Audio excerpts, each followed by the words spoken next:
Hey guys, now welcome back to episode 3 of our full metal winch bumper build for the L200. So to follow the first 2 episodes, we've essentially started with the winch tray that we bought second hand off eBay, used that as our kind of starting point then, and we basically made ourselves a template out of card to build what you see here. So I built a template, gave it to Paul, and Paul took some 5mm steel plate and some 3mm steel plate, and essentially we fabricated all of this out of it. Now while I've been away for a week, Paul's basically been working on smoothing off all the sharp edges. So Paul, what have you actually done this week to it? Yeah, well you haven't been here hiding. I've been hiding. No, he's not been, he's just hiding. I've taken off all the aggressive burrs and angles that were left from welding and cutting, so all these edges are nice and soft now, they're all nice and smooth. Done some extra welding on the inside. I've put some bigger welds on the back where it's going to be under load and stress. Put some puddle welds in all of the corners where potentially the welds could crack in the future once it's had a bit of use. And that's pretty much where I'm up to now. So today the plan is, I've been to our friends at JFT Engineering in Holton, Wrexham, and Jonathan's cut me some last bits of steel that we needed. So we're going to fill in these last 2 bits on each side, and then we're going to put ourselves this great big huge piece of tube. We're going to take just a small piece of this tube. Yeah, this is the rocket launcher on the front that I wanted. Paul said I couldn't have, so instead we're going to mount that round about here and put ourselves a couple of spots in for nighttime driving. And then we've also got 4 sets of indicators, so we're going to put 2 on each side. We're going to kind of try and work out where we want to position those. We're going to use basically the wiring from the existing setup. We were going to try and use the existing side light and indicator setup, but it was going to get a bit awkward trying to fit it into what we've got here. So I bought some new lights. I've got some small side lights coming as well, which haven't turned up in time, but we'll get those fitted as well. And then we're going to basically get all that done, install all of that. We'll take you through all the steps of doing that, offer it back up a couple of times to make sure it works. And then we'll talk to you in a bit about how we're going to mount it, because we're going to put some additional mounts on it just to make sure, because obviously the bumper can be as strong as you like, but at the end of the day, if it's not mounted properly and secure enough, it's just going to get pulled away from the vehicle. So we'll show you a bit later how we're going to change the existing mounting from these sort of 4 bolts we've got here. We're going to put about another 4 bolts in different places to really make sure it's well and truly secure. So enjoy the video, and don't forget to click and subscribe down below to follow on, because there's going to be a 4th video on this where we're actually going to Raptor paint it. We're not going to be able to get it painted today. We're going to do a future video of where we actually get it painted. We're going to start painting the rest of the vehicle, and we're also going to be building a rear metal bumper for the Discovery that Paul's got. So the original winch tray that we bought came with basically 2 mounting points on each side, which were designed to mount, bolt into some existing nuts that we had on the vehicle. What we've done though to make this stronger is we've opened up and got rid of the fixed nut on the top, and we've put in this big 16mm bolt that we're actually going to tack weld at the back there. And in the bottom we've opened that one up to take a 12mm bolt to give us some strength. But ultimately you've still got this pulling force on the vehicle, and you're going to have a washer on the end of this. So what we've also done is we've actually got an existing hole that Mitsubishi kindly put for us, because we obviously knew we were going to do this one day, and we've got a plate on the side of the winch tray, so we're going to basically drill a hole for us there. So we've got an additional bolt going through that, so we've now got basically like a shear force that we're working on, so we can use that. So we've now got 3 bolts connecting our winch tray, and what we've also got is a nut here and a nut here, which is for essentially like your skid plate, your steering guard, sump guard, which is quite heavy duty anyway, but we've now got an extra piece of 5mm steel which we're going to basically weld on top of that, and we're going to bring that up and actually then fix that with bolts to the bottom of the winch tray. We'll show you as we do it. So now we've got 2 additional mounting points which are connected to a plate, which is in turn connected with 2 bolts to the winch tray. So all in all, if we manage to rip the bumper off after that, then we well and truly are screwed. So here we are. Paul has basically just welded in those last pieces on each side that we talked about, and this is basically the first fitting now since the last episode, and it's gone on fantastic. So what we're going to do now is We're going to work out now where we want all the lights. We're going to also mount the CB aerial on the front bumper as well, so we need to know where that's going to go. We're going to work out where our spots are going to go, where our indicators, where the two small side lights we've got. We're mounting, this was the original A-frame, which kind of used to just basically wrap itself up like that. We've chopped it down, and we're actually going to mount it so it's slightly tilting forwards like that. We're going to put some points in for a couple of spotlights on the front, just to start with. We've got plenty more lights to go. This is obviously where the winch is going to go when it's all done, and we'll come back to what we spoke about a few moments ago, which is how we're going to add some additional mounting on the inside there. But yeah, first fix today, and it looks fantastic. Really pleased with it so far. This thing is absolutely rock solid. Hello YouTube, it's Raptor's back again.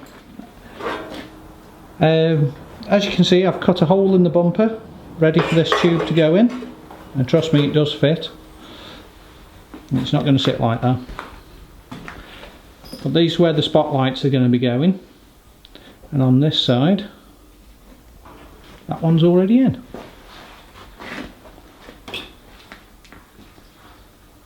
So we're going to mount a spotlight down that tube there at the back, and we've also put a high lift jack adapter in the corner of the bumper as well. So as you can see, since the last time the camera was on, we have progressed a bit. I think the aim today is to get it all up and ready into paint and primer, but I don't think we'll have time to get the Raptor liner on it today.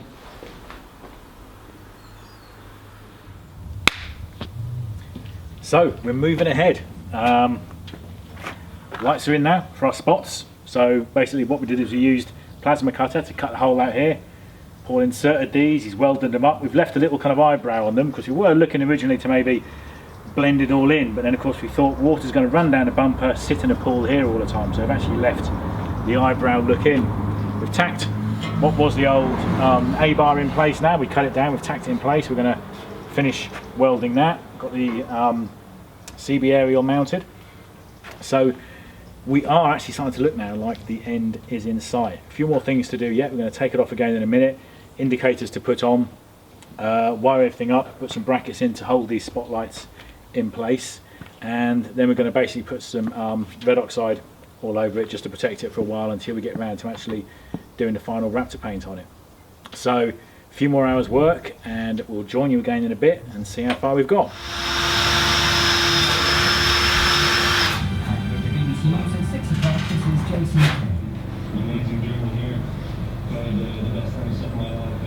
So what do you reckon then? Now all the front's stripped out. I kind of got a bit carried away and took all the air conditioning out, but whatever. Saves a bit of weight. Air conditioning didn't work anyway, so we've got rid of the radiator, the pump and everything, taking that all out. So next step now is going to have a final fit of the bumper. We've got the indicators now wired in. We've got what was the original fog lights. We're now going to have some spotlights. So we've got a separate switch on them to come on as spotlights for sort of night driving. Going to get some red oxide on it, give it a good paint over for the time being until we get ready to actually Raptor it. So what do you reckon? I think it's come together really well now, yeah. Like we said earlier, we've got all the additional mounts now, haven't we? yeah, all the extra bigger bolts in. The what's it for the cross bolt to go in for the shear bolt. And our skid plate, which is facing the wrong way at the moment, but we're going to mount that, and then we're just basically going to bend the front of it up to then connect up to the bottom of the winch tray. Yeah, and it's gone hot. Yeah. But no, we're getting there. Well, at least the paint will dry. Yeah, the paint will dry. Let me just take you off the tripod, let you have another proper look at this bumper before it's painted. See if the camera will focus because we're in the shade. It doesn't want to focus because we're backlit. There we go. So we got the new spotlights in here. Just made the holes to mount the indicators. Jacking points. Point for the aerial. A-bar is on.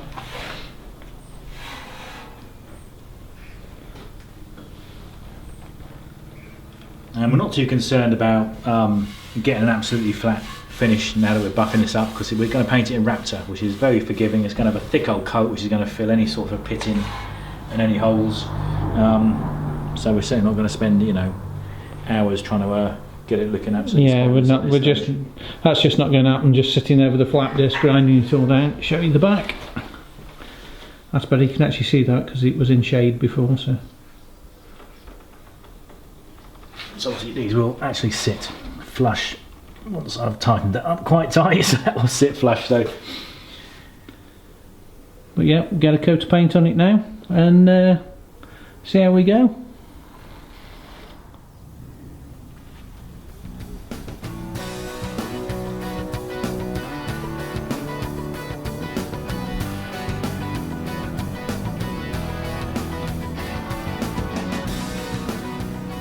Well, it's been a long day. In fact, I've lost track of time because I got so sick of getting my watch covered in paint. Because we've got the bumper painted, and then of course trying to get everything done. We were trying to get it back on while it was still wet and tacky. We had fun and games trying to get the bolts to line up, so we've had them off again. Got them on. We've got the indicators working. We're having a bit of trouble getting the spots working because what we've done is we've wired them into what was the old the fog lights, but for some reason they're not working. So we're going to tackle that another day.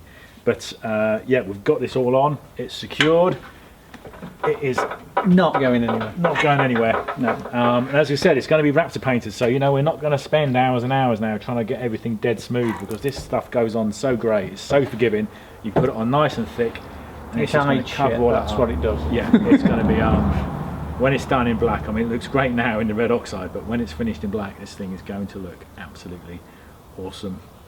What do you reckon, Paul? I think it's great. It goes on pretty good, doesn't it? It fits well. Yeah. It's a bit awkward getting them bolts in, but now we've trimmed and Yeah, it's bolted them. We know there's one bolt binding, so next time it comes off, we've just got to open the hole up a bit so that it just slides on easier. Yeah, so we're going to take it off for paint, obviously some point in the near future. That's going to be video number 4. We'll get these spots working. Not really anything else I want to do. We're going to say we'll show you painting it. We've got our jacking points, as we said, so we've got 2 points either side for jacking it. Yeah. And it's pretty much good to go. And get the winch in. Get the winch in. So we'll do that as a 5th video to actually show you, because Paul, you know, knows his way around all the electrics as well, so we can actually go through and he can show me how we actually go about wiring a winch in. Those of you that have done it, it's probably straightforward, but you know, being a newbie, I haven't got a clue, so it'd be good to get Paul to show me exactly how we go about wiring the winch in. So now it's time to take it home and Grin all the way home. yeah, grin all the way home and show the wife. So we'll see you in the next video, which we'll probably do in a few weeks' time. We've got a video coming up soon on, we're going to do a bumper for the rear of Paul's Land Rover Discovery. So we'll video that and show you that.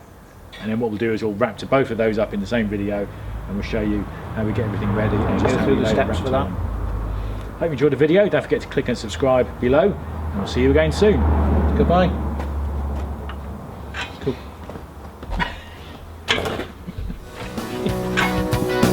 Oh.